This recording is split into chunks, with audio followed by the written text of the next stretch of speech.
হোসনারা মঞ্জুর ওয়াল foundation trust থেকে চট্টগ্রাম মঞ্জুর আলম সাবেক মেয়রের পক্ষ থেকে আমরা দৈনিক 400 ইফতার বিতরণ করতেছি এবং আজকের বিতরণ হচ্ছে আমাদের ফার্স্ট হচ্ছে আপনার বিরিয়ানি, মুরগি বিরিয়ানি এবং ইত্যাদি। আমরা সবসময় এক একদিন কলা, বেগুনি, পেঁয়াজু, সেমাই, চিনি ইত্যাদি সব কিছু দিয়ে থাকি।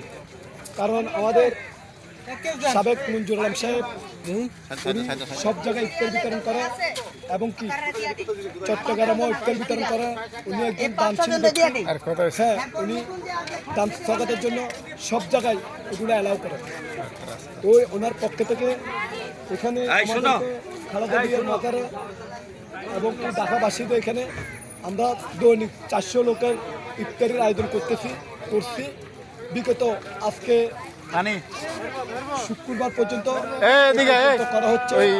কমান্ডার সাহেবের পানি দাও, এখানে বিরিয়ানি আমি দিতে গেলে পানি খালেদা জিয়ার উদ্দেশ্যে এখানে কোরআন তেলাওয়াত ও মুনাজাত প্রার্থনা দোয়া কামনা হয়। আমরা সবসময় দুটো হুজুর রাখি এবং কি ইত্যাদি ভাই বোন সবাইকে নিয়ে মানুষদের নিয়ে আমরা সবসময় এখানে বসে ইফতার বিতরণ করতেছি। তো আপনারাও আশা করে আমাদের জন্য দোয়া করবেন এবং কি মঞ্জুর আলম সাবেক মেয়র ওনার জন্য দোয়া করবেন, ওনার পরিবারের জন্য দোয়া করবেন।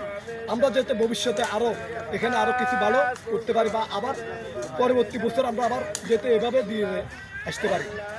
আপনাদের কাছে আমাদের এই দোয়া রইল। চট্টগ্রামবাসীকে কি বলবেন? চট্টগ্রামবাসীকে আমরা সবাই বলবো যে আমরা ঢাকার উদ্দেশ্যে